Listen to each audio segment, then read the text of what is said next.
चिंता जानी करा मोर दुलारी बेटी समझी के मानाई ले बही गे।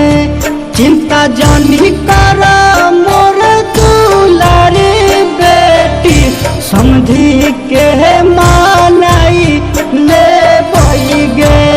घर बेची पूरा कर बैठा है जावा घरवा हम तोरे पासाई दे गे।